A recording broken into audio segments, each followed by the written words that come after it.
Welcome back to the Wee Larder channel.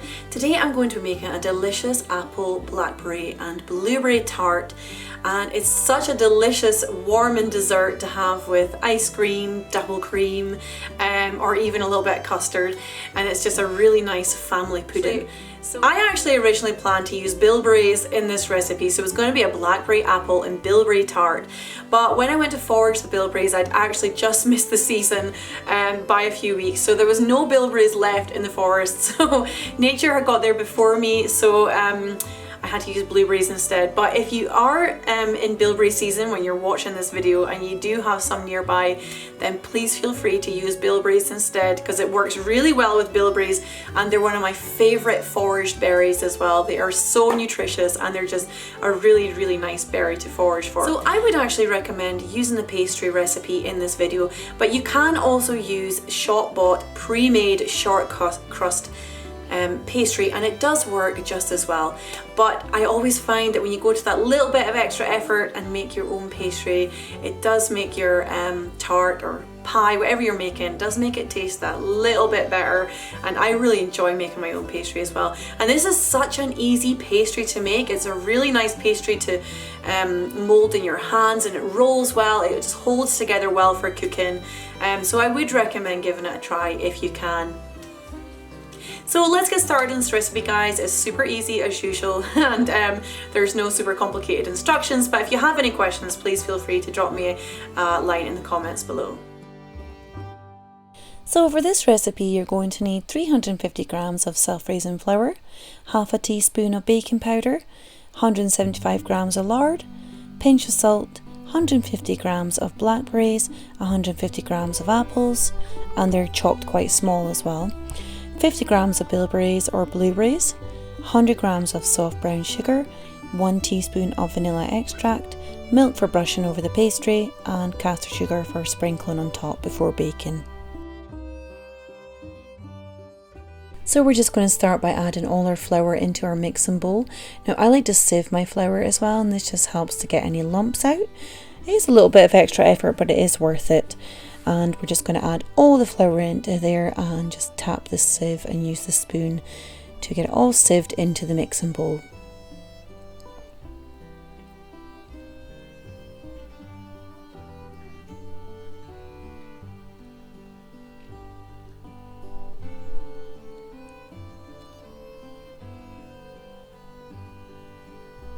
Now I'm just going to add in my pinch of salt here and my baking powder, and then we're just going to put the mixer on a very low speed just to mix the baking powder and salt into the flour, and to ensure that it's all mixed completely through.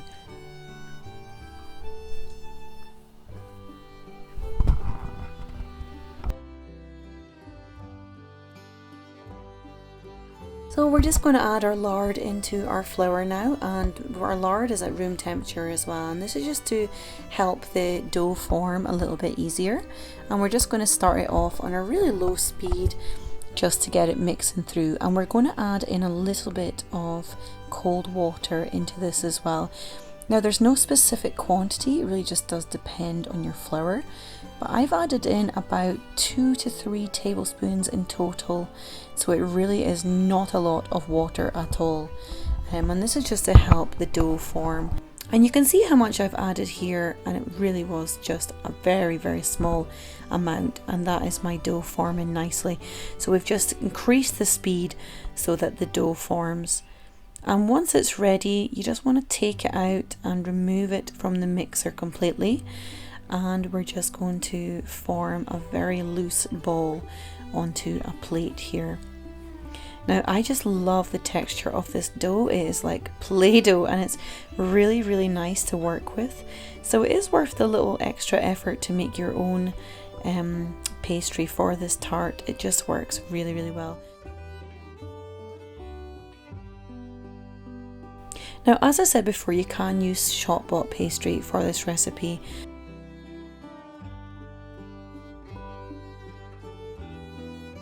And we're just kneading the dough gently here just to form it into a ball, and we want a really smooth ball to use to make our pastry. And what we're going to do is we're actually going to split this ball in two so that we have a piece of the pastry for the bottom and some for the topping.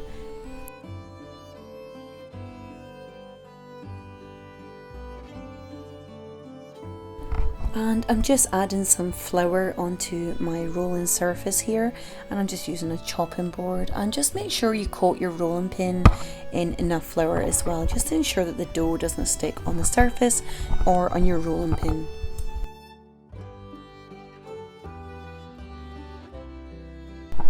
So if you take 1/2 of your dough ball that you made in the mixer and just roll it out really flat.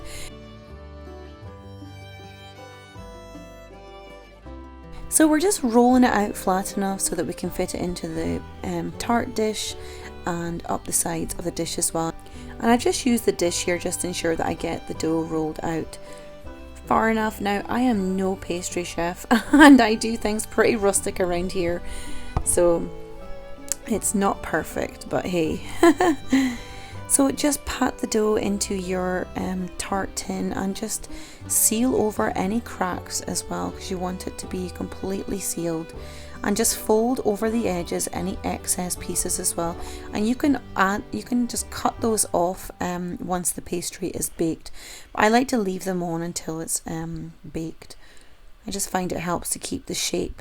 Now, if you just pop your baking paper on top of your pastry as well, and we're going to add our baking beans in here to hold the shape while the pastry bakes in the oven. Now, I've actually just used some old black beans, and I just use these over and over again for my baking beans.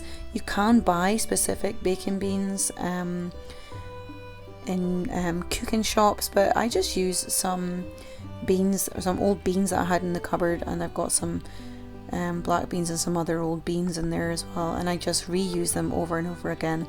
So we're just filling the tart with the beans on top of the baking paper and just smoothing them out so that it covers the entire tray.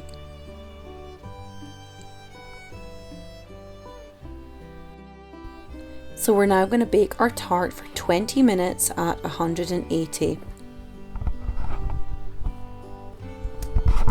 And while the tart is baking, we're just going to add our blackberries, blueberries and apples into the pan. And we're going to pop our sugar in there as well, and our vanilla extract. And I like to use a high quality vanilla extract as well.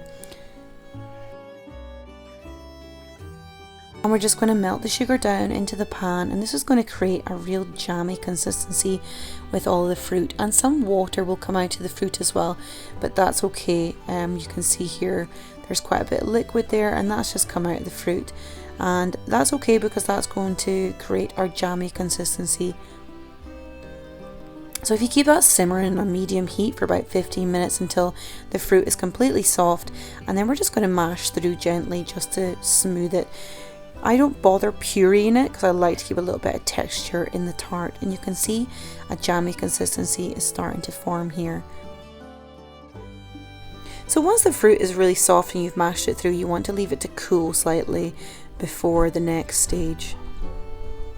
We're going to take our second half of the dough and we're just going to roll it out. So we're not going for any shape here, we're actually just rolling it out long enough so that we can cut off our strips to decorate the top of the tart.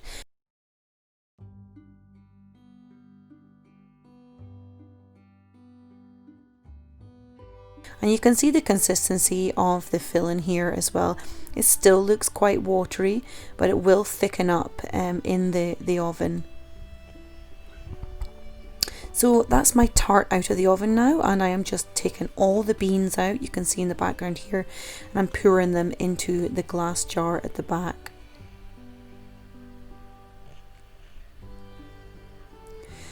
So we're just going to add our slightly cooled jammy mixture into the tart now. Now it doesn't have to be completely cooled down, warm is fine, you just don't want it boiling hot. So we're adding all of that into the tart, including the liquid as well. If you have an excessive amount of liquid though, I would be careful and not add too much, but I found that I added all the liquid that came out of the fruit and it worked perfectly well. So I just added everything in here. Because it does thicken up in the oven with the sugar, so it just works really, really well.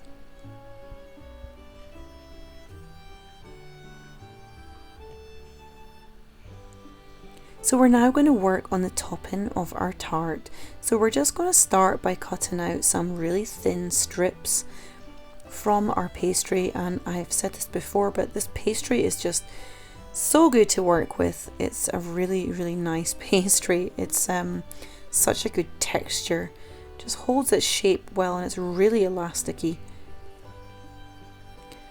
So we're just going to use these strips to decorate the tart in a crisscross pattern, and I've also added a nice braid into this as well. So I've left a space down one of the sides to add the braid in. You can do your own patterns as well.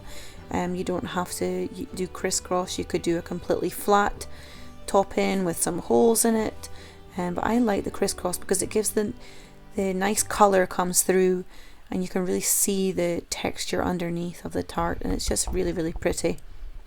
So it's quite rustic. As I say, I'm no pastry chef, but I'm just cutting out 3 bits here for my braid, and we're just plaiting it like I'm doing somebody's hair. And this is just going to go down on top of the tart to finish it off.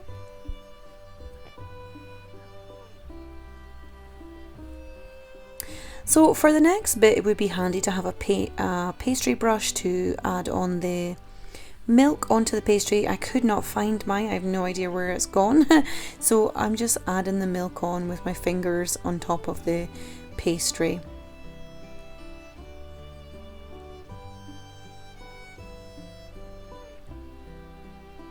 So we're just adding this milk just to help the sprinkling of sugar stick to the pastry, to give the pastry a slightly sugary crunch on the top. And it is obviously a lot easier with a pastry brush. So I would recommend using a pastry brush if you have one. If not, just use your finger and just sprinkle some sugar all over the top of the tart. Now we're going to pop this back into the oven, and this is going to cook at 180 for another 15 to 20 minutes, and it's basically just until it's browned on top, because the case is actually cooked. So we're just cooking the top of the pastry. And while that's cooking, just make sure you tidy up all your mess. So that's our delicious tart ready, and this tart just works really well with custard, ice cream, double cream. Those are my favourite combinations. And I've just trimmed off the bits of pastry around the edge as well. I've left it to cool slightly before serving. I just find that it solidifies the centre a little bit, and it's just easier to cut up and serve. And you can see that there's a nice thick jammy consistency to this tart, and it's actually still quite nutritious. There's not a massive amount of sugar in this tart. It's still a really nutritious recipe.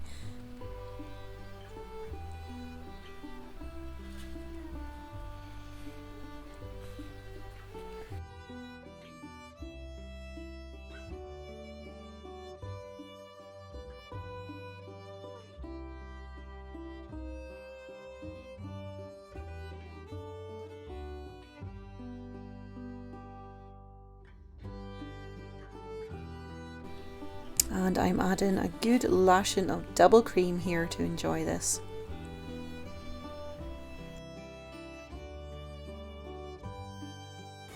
So thanks for watching. I hope you enjoyed your apple, blackberry and blueberry tart, and I hope you enjoyed it with some ice cream or cream or some warm custard.